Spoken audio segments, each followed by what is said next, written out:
noches a todos, bienvenidos, buenos días, gracias de verdad por estar aquí en este momento donde pues me permitiré leer un texto que decidí escribir, entre otras cosas, para dar respuesta a muchos comentarios que amablemente se han expresado en diferentes medios de comunicación, para dar respuesta a muchas personas que se han manifestado a través de las redes sociales, a través de manifestaciones, a las personas que están allá afuera que no pudieron, porque tenía que contar precisamente lo sucedido en el fin de semana pasado en noticias, lo cual pues me permitiré dar lectura a este escrito para asumir una postura pública sobre mi despedida del noticiero matutino de noticias MBS ocurrida este fin de semana. Sé que les va a parecer paradójico, pero lo van a entender al final. Ojalá que al final de la lectura pues no quedara alguna interrogante abierta, y si lo hubiera, pues hablar. El tema de las preguntas es uno de los temas principales en esta presentación. Ojalá que cerrara la lectura y que quedara comprendido precisamente el sentido de este pronunciamiento. Así que me permitiré pues a dar lectura a este texto escrito para asumir esta postura pública sobre mi despedida del noticiero matutino de noticias MBS ocurrido este fin de semana. Asunto que ha generado múltiples muestras de solidaridad ha generado múltiples muestras de solidaridad que desde aquí agradezco. Este es un suceso que, si bien afecta a la vida profesional y laboral de un grupo de personas entre las que me incluyo, tiene una trascendencia mayor a ese mero alcance limitado. Sobre lo que me quiero pronunciar es sobre el alcance mayor de este evento que impacta de diversas maneras a la sociedad mexicana. Una sociedad que en estos días y horas ha dado muestras de determinación y capacidad de respuesta frente a un hecho que la agravia y lesiona sus derechos fundamentales. La vigorosa, fuerte y decidida voz de miles de personas en las redes sociales, Twitter, Facebook, otras modalidades, y las manifestaciones en las calles son en sí mismas un gran acontecimiento. La gran noticia de que estamos vivos, de que los mexicanos, a pesar de la espiral de violencia, muerte y horror que nos acompañan todos los días, estamos aquí para reconocernos en el espejo y luchar por un México mejor.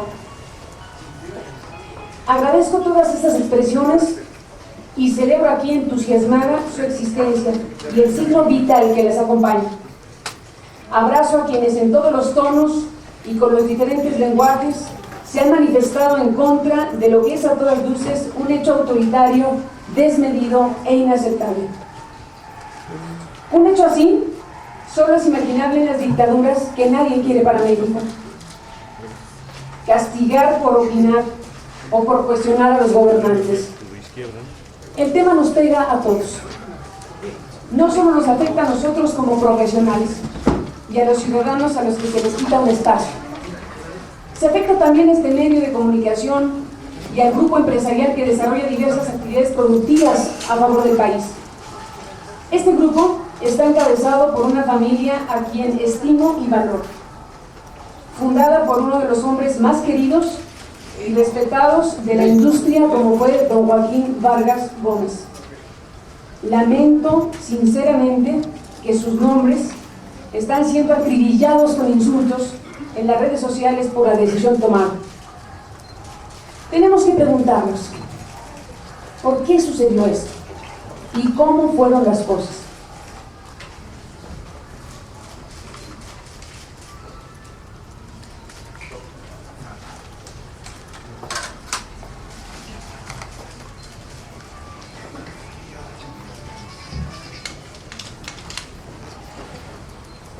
Tenemos que preguntarnos por qué sucedió esto y cómo fueron las cosas.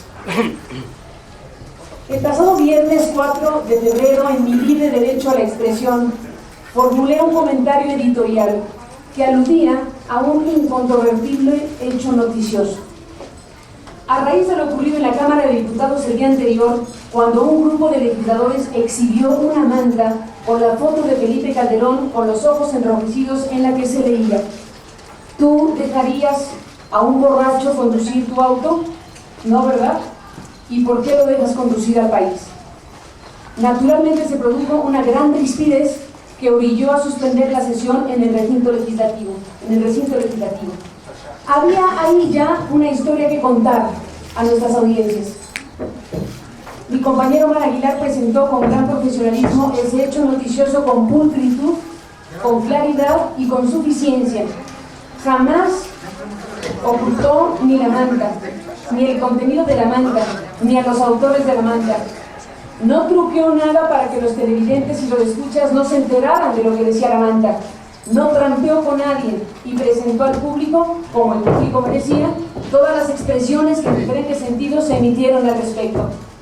Nuestro auditorio quedó perfectamente informado del acontecimiento y con elementos suficientes para hacer su propia valoración de las cosas. La información presentada me sirvió a mí de base para formular el citado comentario editorial. Dejemos a un lado la caricatura, dije. Tomemos el asunto con seriedad. E hice algunas otras consideraciones y terminé con un cuestionamiento formal a las autoridades. ¿Tiene o no problemas de alcoholismo el presidente de la República? ¡Fotos! Yo no tengo manera de corroborarlo, pero si fuera el caso sería algo delicado que deberíamos saber. No hay nada de ofensivo en la interrogante, especialmente si se trata de algo que de existir afectaría por su naturaleza la toma de decisiones que impactan en todo momento a millones de personas en el país. El comentario editorial cerraba diciendo que el tema, y dada su exposición pública a través de la manta de los legisladores, merecía una respuesta seria, formal y oficial de la propia Presidencia de la República. La Presidencia no respondió a la periodista. De inmediato exigió a los dueños, que no a la periodista, una disculpa pública inmediata por la tremenda osadía. Demostró con ello un grado de irritabilidad e intolerancia que por sí mismas hablan de algún tipo de problemática, que por supuesto también debe ser analizadas. Reconozco que el cuestionamiento era duro, pero de ningún modo injurioso o difamatorio. Tampoco se transgredía ningún punto al código de ética que ha sido aludido.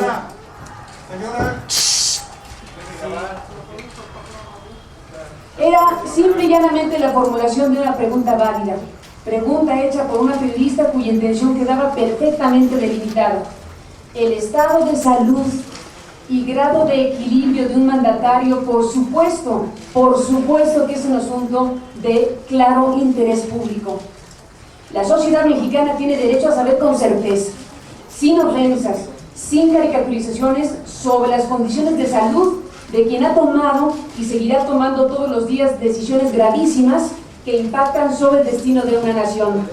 Y vaya que se ha impactado el destino de la nación las decisiones tomadas desde Los Pinos en este sexenio. El motivo de mi despedida, se dijo, fue haberme negado a ofrecer una disculpa y haber transgredido el código de ética de la empresa, cosa que es falsa y se convirtió solo en una coartada. En este momento, no solo no rectifico, ni me disculpo porque no hay nada que disculpar, sino por el contrario, ratifico la pertinencia de que la Presidencia de la República se manifieste al respecto. Lamento sí personalmente que el presidente y su familia se hayan sentido ofendidos por el cuestionamiento. No hubo ni hay formulación de mi pregunta, ninguna intención o ánimo de ofender. Lamento que ellos se hayan sentido ofendidos. Es claro que así ocurrió, pero aún así la pregunta sigue vigente. El ejercicio del poder hace que las figuras públicas sean sujetas a escrutinios e interrogantes a las que no estarían sujetas otras personas por razón precisamente de sus responsabilidades y del impacto de sus decisiones. En una democracia, esto forma parte del juego. ¿No tuvo Bill Clinton que hablar de semen depositado en el vestido azul de una muchacha ante una audiencia de millones de personas? ¿No acaso el estado de salud de Dilma Rousseff fue motivo de debate público antes de llegar a ser la presidenta que es? ¿Acaso no son las francachelas y excesos de Silvio Berlusconi materia de debate nacional? ¿Por qué en México los empresarios de los medios pueden ser sometidos a presiones indebidas para que silencien a los comunicadores. ¿Por qué la sociedad mexicana se tiene que conformar con una sola visión de las cosas? ¿Por qué fatalmente tenemos que vivir con la existencia de un duopolio televisivo que no solo envilece las pantallas con programas denigrantes y nocivos como los de reciente estreno, sino que es ya en sí mismo un poder que ha dañado la vida democrática nacional? ¿Por qué México está entrampado en una espiral de degradación e infamia sin que hagamos nada al respecto? ¿Por qué, como dicen los firmantes de una de las cartas de protesta publicadas en estos días, seguimos dejándonos conducir de esta manera al país? ¿Qué clase de democracia es esta? Que por un comentario editorial, que irritó al gobernante, se le corta la cabeza a quien opinó. ¿Por qué desde el poder político pueden llevar las cosas al extremo, escalando el conflicto deliberadamente hasta lograr hacer las cosas imposibles, tanto al empresario como a la periodista, ocasionando la ruptura? La pregunta es, ¿cómo es que pudieron elevar desde Los Pinos el grado de exigencia, pidiendo casi la humillación por un hecho absolutamente sobredimensionado? ¿Cómo es que un empresario a quien tenemos por decente lo llevaron a comportarse de esa manera? ¿Cómo pudieron lograr que se sintiera obligado a tal punto como para exigirme la lectura de una carta, obviamente no escrita por mí, en términos que me eran ajenos y por supuesto no empataban con lo que dictaba mi conciencia, para satisfacer la ira presidencial? Una exigencia de la lectura indigna de esta carta que quien me la formuló sabía de antemano que yo rechazaría. Se llegó a ese extremo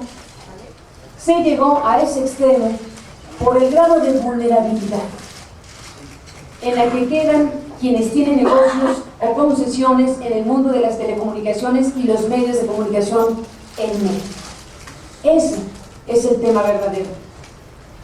En este caso hay un conjunto de concesiones en juego y la resolución final sobre lo que pase con ellas se encuentra en el cajón del presidente.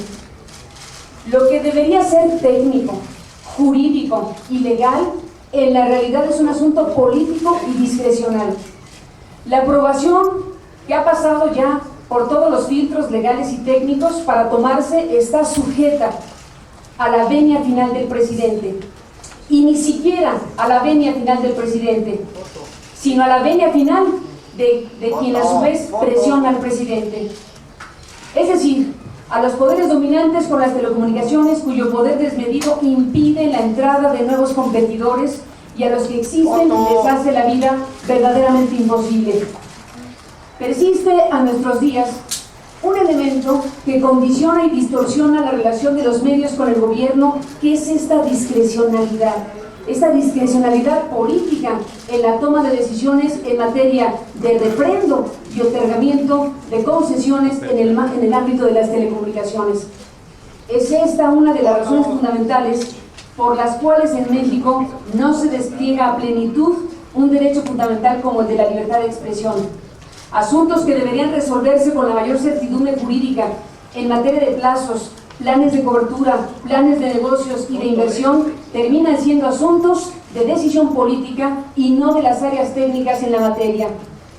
Es el caso de las